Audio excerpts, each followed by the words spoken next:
Hello, hello, hello. I'm Nahom from Five Senses Academy, and I just really want to thank you for joining me again on my 10th day of this crazy journey, spontaneous journey that actually seems to be working.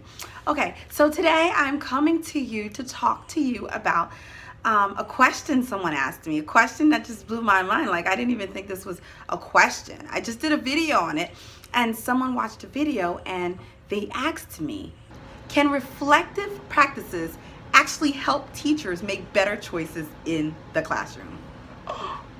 I was shocked. I didn't think this was a question anymore. I thought this was something we all knew. It just dawned on me that if you haven't experienced it, you might not know. If you've never experienced what happens and how much you're transformed when you spend time reflecting, you may have no idea how great it is. Like I said in my other video, reflections are awesome. Reflective practices are awesome. So, to answer the question, yes, a resounding yes. Reflection can change everything about your classroom.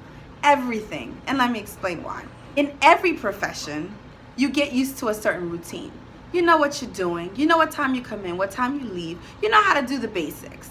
It's not in every profession that every single person excels. You don't excel because sometimes people settle. See, people get comfortable in their roles and they don't move forward.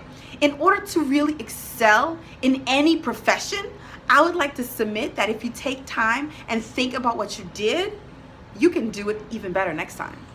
You can figure out where you could have done better. You can figure out what you did that was wrong, what was off. Excellence is key, right? Don't you just want to be excellent at what you do? And if you take the time to reflect, you get that much closer every single time that you reflect to being excellent. Sign me up for being excellent. And if you're watching today, I imagine that you want to be excellent too. So let's talk about it. Reflective practices. Why is it such a game changer? In this field, you will never have the same student twice. Okay, don't get me wrong. The same student could be in your classroom twice, technically. But typically, every student that walks through your door is different. Different personality, different attitude, different makeup, different genetics, different parents, different guardians, different lifestyle, different culture. There's always differences in every child. You can't imagine that the same techniques, the same routines, the same schedule, everything that you did last January will work just right this January because your climate has changed. The one student that walked in, that was different. The two students, the family that walked in, that's different than the family you had last time. Guess what? The dynamics of your classroom just changed. All it takes is one student. Even when one student comes in the middle of the year that wasn't here before, dynamics of the classroom has changed. So reflecting will help you aim your practices towards that child. No two students have the exact same needs. So in order to connect with what your students right now needs are, every single one of them, you've got to think.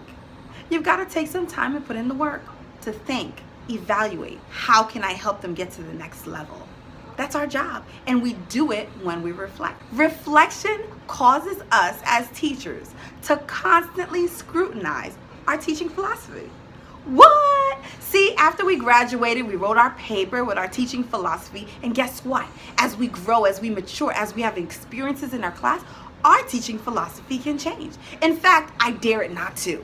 Because as you grow, you start to learn things that you didn't know before. As you start to experience life, you learn that, hey, let me tweak this, let me tweak that. Reflection forces you to take another look at what it is you do and to make it even better. Some of the things that change our schedule, our basic classroom schedule. The schedule can change when you think about the flow of the day, when you think about, well, little Johnny always has to go to the potty at this time, and when he comes back, he gets very upset.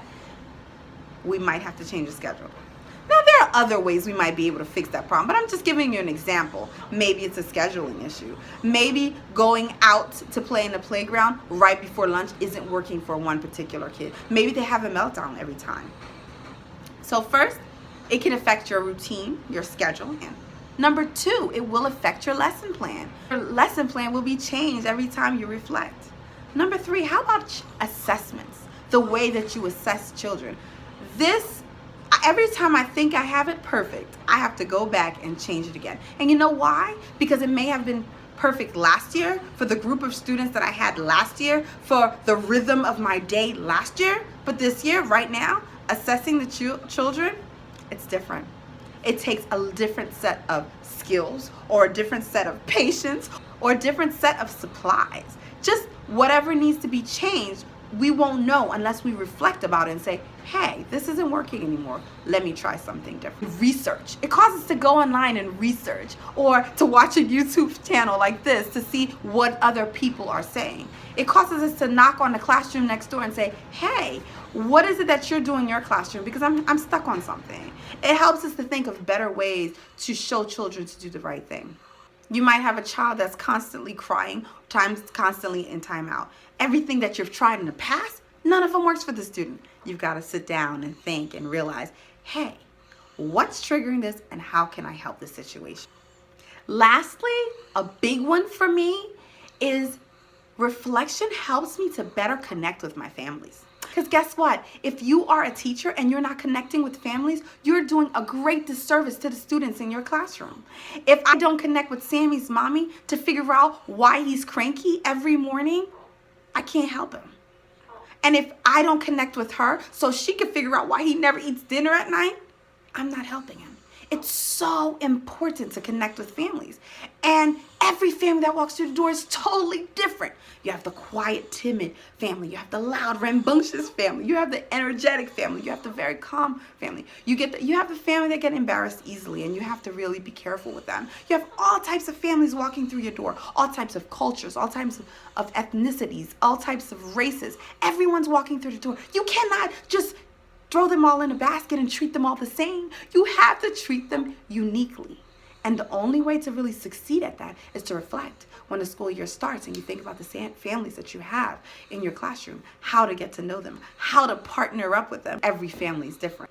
The only way you get it right without reflecting is if every family that walked through your doors were a clone of you.